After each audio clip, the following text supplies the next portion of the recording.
freight efficiency with NACFE's Mike Roth and Friends. Here in episode 84, we have joining us Rachel Ellenberger. She's owner of Green Seed Collective and NACFE's manager of industry engagement, where we talk about her early work with Clean Fuels Ohio and how she went from politics to trucking. She also shares what it is like to be a young woman in the industry, the benefits of having a diverse set of people working on industry issues, and suggests we remind ourselves that even though it can feel like we are solving the hardest puzzle, we also have the smartest people working on it. Today we have joining us Rachel Ellenberger. This is going to be a real treat. She's an industry consultant. She started up Green Seed Collective, and she works on technologies and, in fact, helps NACFE as a contractor as our manager of industry engagement. Excited to have you on today, Rachel. Thanks for joining us. Absolutely. Thanks so much for having me. Yeah, there's a lot of reasons why I'm looking forward to this chat. We titled this podcast series years ago, Freight Efficiency with NACFE's Mike Roth and Friends, and it's always a highlight for me to be reminded or help remember how we became friends. Do you remember? Yeah, did you remember how it happened or when we first met? Yeah, I think that we must have met when I was working with the Clean Cities Coalition here in Ohio back in 2019. They used to host a big regional conference called the Midwest Green Transportation Expo and Summit. And I had a hand in planning that. And I think that NACFE had worked with us there. And Sam, my old executive director, my old supervisor and mentor, Sam Spofford, who's now at the DOE, he had always recommended whenever we were working on projects after the expo, he was always like, make sure that NACFE is involved, send things over to NACFE. And so I think that through that, we just got well acquainted, and we were able to tap NACFE for expertise and to show up to shows, and that's kind of how we got started. Yeah, it's I do remember, and I'm a Buckeye, born around Dayton, Ohio, went to Ohio State. You are as well, right? Yeah, so I graduated from Ohio State. I'm from Ohio, but I am originally from Northeast Ohio, around the Akron-Canton area. I came down to Columbus for school, and after I graduated, I kind of had an iron grip on the city, and I, much to my parents' chagrin, refused to go home, and have been here ever since. So I am based here in Columbus. Well, tell your parents that some people go farther away than what you did from right home. Exactly. A 2-minute drive down the road is not all that bad, or 2-hour drive down the road is not all that bad. Yeah, so let's talk about it.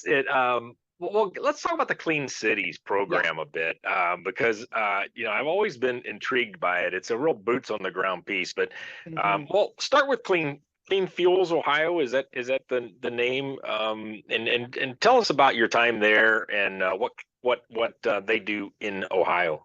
Yes. So Clean Fuels Ohio is the name of the official U.S. Department of Energy designated Clean Cities Coalition in the state of Ohio. So it's part of the larger Clean Cities program, and what that is, it's a national program. It's run by the Department of Energy. There are about 75 coalitions all across the country. Some states have multiple coalitions. Some states, like Ohio, have one.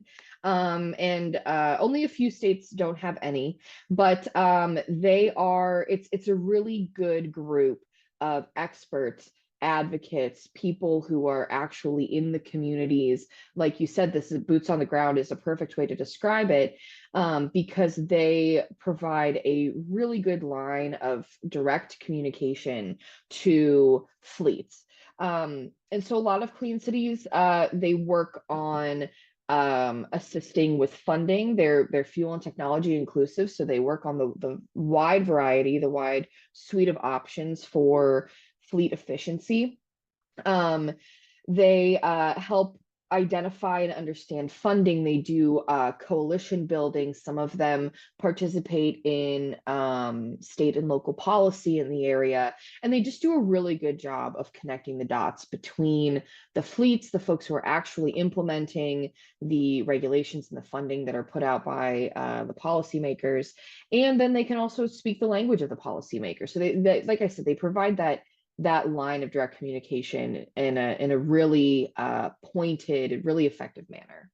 So it's really a local sort of regional program and aspect, Mhm. and that's important. I mean, because like you get into Iowa, Illinois, Indiana, Yeah. biofuels and ethanol, and some of those have been historically, good because you have a lot of corn and soybeans, and then other places where maybe you have hydroelectricity, there's a more Mhm. focus on yeah, electric. So I imagine the efforts are different across all these different clean cities.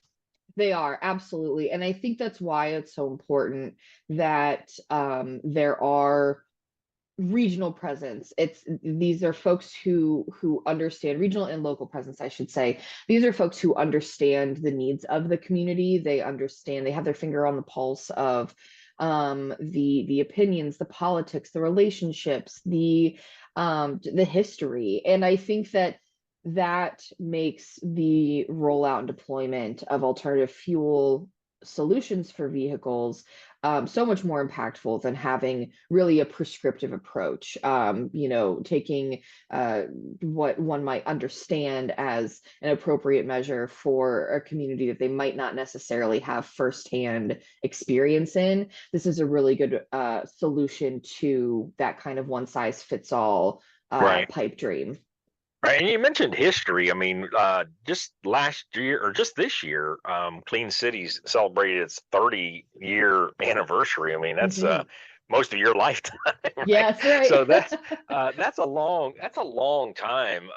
And uh, so it kind of reminds me when I think about that we've been working on alternatives for decades, Yeah. and probably some of that group, if they've been around it for most of that 30 years, are a little bit Mhm. like, wow, why is it taking so long for some of these to scale a bit?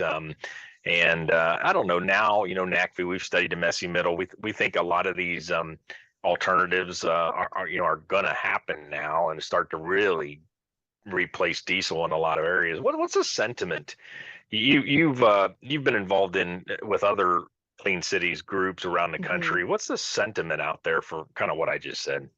Yeah, it's funny that you mentioned that because I feel so spoiled being having joined the industry when I did. I joined Clean Fuels Ohio, where I really dove into the transportation industry, let alone the green transportation industry in 2019. And I that was when there were definitely some activity in Ohio. There was a lot of biodiesel activity, a lot of propane auto gas. Efficiency technology has always been on the board, and natural gas activity. But that's when electrification really started taking off in Ohio specifically.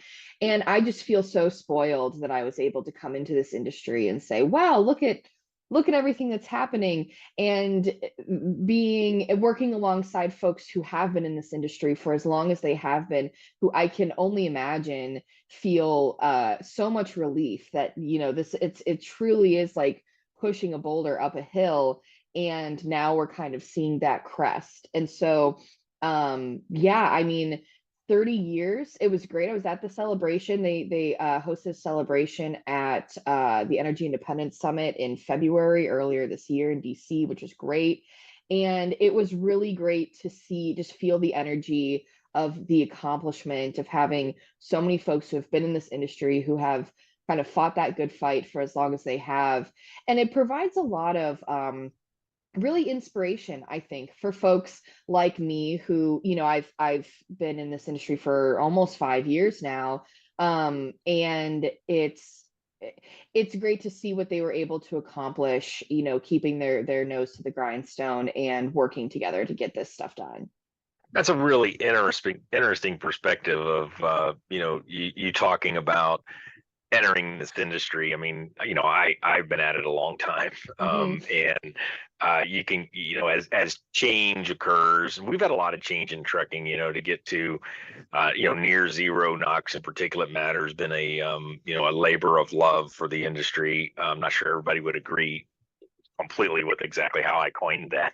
But we've had a lot of change, and I remember blogging on the 50th Earth Day a few years Hmm. ago and just doing a retrospective on 50 years of trucking, and I was like, oh my God, what some significant changes. But whenever you enter a career or an effort or an industry, you don't really care a whole lot about where it's come from. You're kind Yeah. of going. So we'll get back to that in a minute. But I don't want to jump over looking back at your past and your career. I mean, what drove you with your selection of major in college to the Hmm. work you're doing today? I mean, what tell us a little bit about Rachel Ellenberger that maybe we don't know, and how that's prepared you for what you're doing now. Yeah, definitely. So oddly enough, like you said, I'm a nonprofit consultant and I work in green technology for transportation. And somehow, I have a degree from political or of political science from Ohio State. And so how I managed to do that and get here sometimes still surprises me.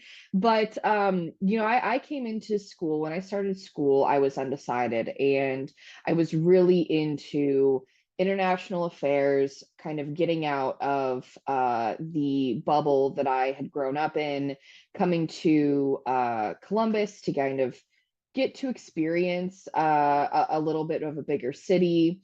And I was really interested in kind of broadening my worldview. So I decided to pursue a degree in political science. I specialize in international relations. And then I have minors in business and security and intelligence, actually.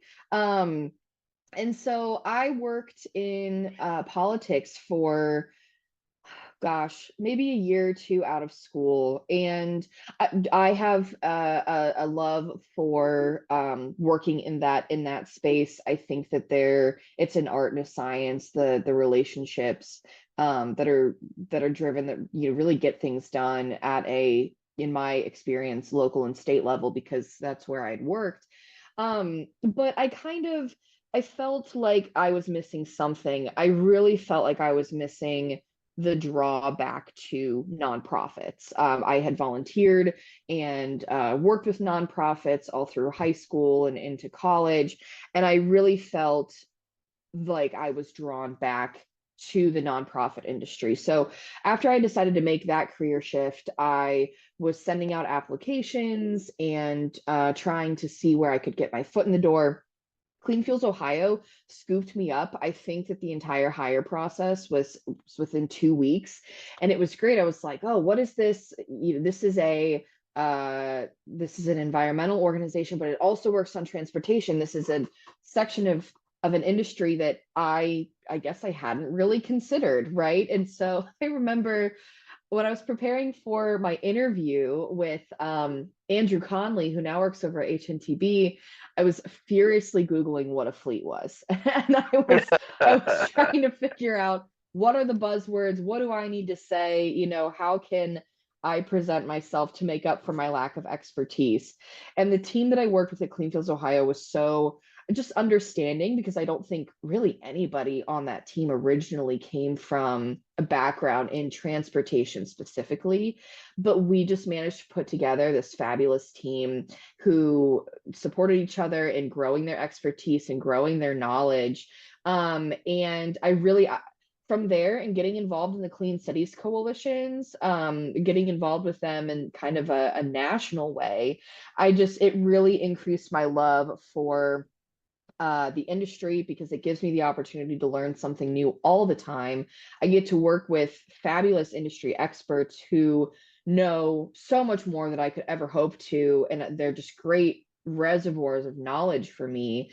And then it pairs that great challenge and the satisfaction that I get from working with nonprofits as well, because nonprofits operate in such an interesting corner of the Hmm. industry between Mhm. policy and end users and private companies, that it is just a really satisfying work environment for me.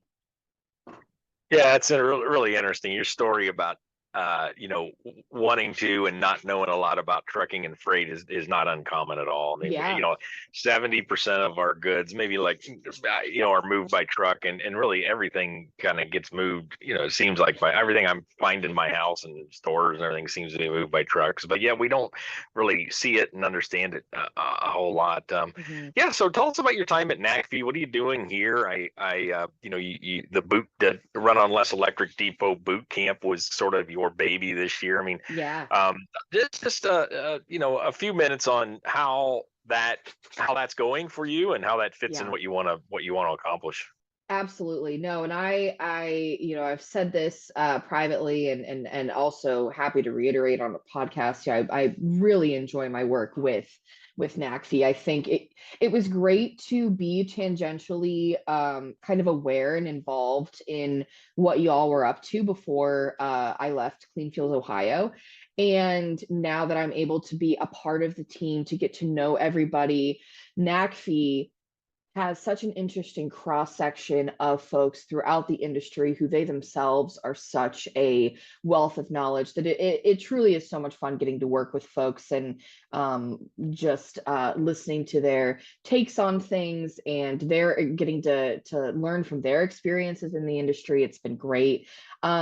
So like you had mentioned, I had worked on NACFE's Run on Less Electric Depot boot camp this year, which was super fun. I mean, I got to meet so many experts throughout the industry, getting to organize what I think is a really impactful program for the industry, getting to organize the experts, getting to put together the panels along with the moderators and kind of help figure out with the moderators what the best way to glean the most information in the limited amount of time that we had was. It was great. And I think beyond doing the boot camps, I'm really excited this coming year to just also help with the spread of the knowledge that we've received from the Run on Less Electric Depot boot camps and the run itself. Really excited about the post run reporting that we've got planned. Really excited to do some travel to some events with NACFE, helping out with the reports, and just getting the industry engaged with NACFE. I think providing that knowledge support for NACFE is really essential in what we do, and so getting the industry more engaged with our experts so that we can provide the best content that we can to the people who need it, I think is really energizing, and really excited about that this year. Yeah, that's very cool. Very cool. Mhm. I'm excited on all those fronts too. Hey, Mhm. I do want to ask you a few questions about being a young professional woman in this industry, this Mhm. trucking and freight industry. And your comments earlier really struck me in that you came into it at a certain time not too long ago. So I came into it in the mid 80s, Mhm. where the industry was quite different in a lot of aspects, including that it was sort of a men's world. I would look around Mhm. meetings. Well, when I was your age, going to meetings and so forth, it was a lot of older white men. And Mhm. what's been really satisfying, exciting for me, as we went and did the Run on Less Depot interviews out at the sites. Uh, you know, I think it was 60 of the 122 people we interviewed on camera were either women or people of color, Mhm. and that struck me as really cool. Recently, Denise and I went to Accelerate conference in Dallas, which is the Women in Trucking organizations. It was just so very exciting to have just like, dawn to dusk or much later discussions with women rocking it in the industry. So, Mhm. um, uh, you know, I think you've benefited from some other women probably, breaking some of the barriers here. But, Mhm. in your short time, what's that feel like to you? Anything I say resonate? And just describe your experiences as a young woman in our industry. Yeah, absolutely. I would agree. I think it's pretty clear from the get-go, the history of the industry and how it has started to evolve. I think that I would agree. I think that this feels significant in that, I am now able to, I should say, when I walk into meetings, there is still a chance that I am still the only woman in the room, and that's just kind of how it goes. But at the same time, I think that there are, like you said, a number of women who have paved the way to make my presence in a meeting less shocking. And I get to benefit from them kind of uh, standing their ground and kind of pushing their elbows out and saying, I deserve a spot at this table. And what's also really energizing is the influx of young women to this industry as well, or women who are changing their careers midway through their career and then coming to this industry for the first time. I think that the aspect of green technologies and how it is causing an influx of women to this industry is a really interesting and it's really exciting kind of approach to things. And so yeah, I think like I said, on the one hand, I benefit a lot from the work that has already been done, and I also get to see what is coming down the pike in the future with the influx of women of all ages, but specifically young women to this industry as well. Yeah, and new cool technologies to work on. I think that's an attraction. I've Yeah. asked this question recently. We had Marie from SMUD, the utility in Sacramento, on, and she made a pretty late career change or mid-career change into utilities, and she's like really excited to now working on the nexus of transportation and electricity. So Yeah. that's a great point. I think we're also seeing where or I'm seeing, I'll admit myself, where women are bringing a different dynamic Yes. to some of these discussions, and how great that is. So you feel welcomed. Yes, I think so. I feel welcomed, and I think that exactly like you said, there is a different perspective that is brought when you have different people at the table. And I think that that cannot be underscored enough, and that every industry really benefits from encouraging and actively seeking out opportunities to have a diverse set of folks at the table.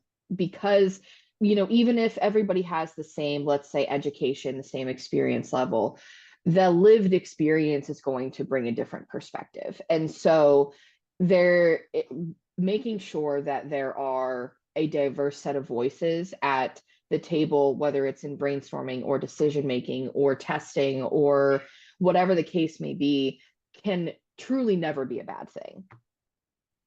Yeah, so let's go get it done. Yeah. It's exciting. Our team. This podcast is being listened to by, I'm sure, a lot of people. So, hey, everybody listening, Rachel's on our industry engagement team. So give her a call. She'd be happy to chat with you or meet with you at some of these events you mentioned earlier. Do you feel that we're in a transformation in trucking and freight with electrification and other sustainability pieces, even automation and those sort of things? I like to ask this question because I always want to step back.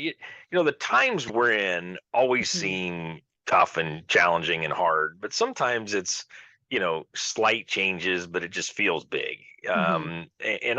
Other times, and sort of history will explain this, right? So 30 years from now, when we look back at the early 2020s, we'll either say, yeah, that wasn't as big a change as we thought it was, or Mhm. we'll look back and go, oh my goodness. I think about like when the highway system was built and then Yeah. deregulation of trucking and the NOx and particulate matter era. I mean, there's eras in trucking that we look back on and said, well, that was a big change. Mhm. um, what's your sense about this change with primarily battery electric trucks, hydrogen, some of that work? Is it Yeah. as big as sometimes we make it out to be, or are we making it out to be more than it should be?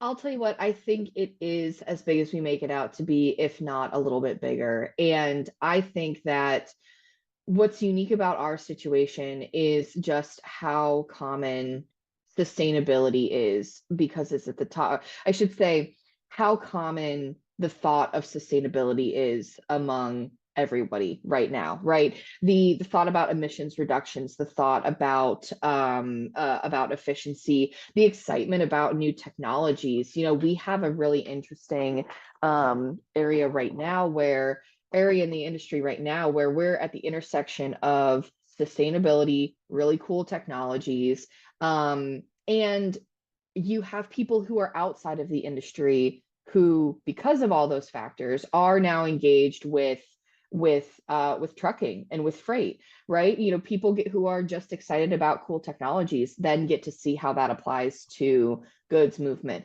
People who are just excited about sustainability cannot talk about sustainability without talking about transportation. And so I think that because we are now engaging in a population, a demographic that does not just do this stuff all day, every day, that is what puts us in a unique position to have this be as big, if not bigger, than we originally anticipated. Yeah. So last question. I hope this isn't too hard.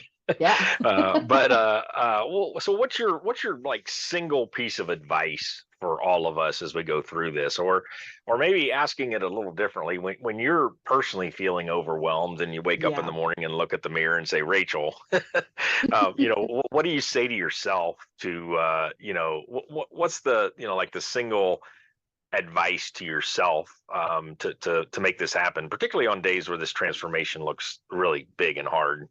Yeah. I think I always just remind myself of that we're not in this alone, that there is I always describe why I like working in this industry as it feels like you're working on the world's hardest puzzle, but with the world's smartest people. And so it's just on the days when you feel like this is just way too tough of a challenge, remembering that other people are having really good days where they're really energized to take on this challenge. And it's just a matter of getting out there, meeting those folks, sharing the ideas, having accessible information and education on this. That is what is going to drive us forward. No, that's really sound advice. Thank you so much for joining us. It's been interesting and fun talking to you. Thanks for being on. Absolutely. Thanks so much for having me. Freight Efficiency with NACFE's Mike Roth and Friends.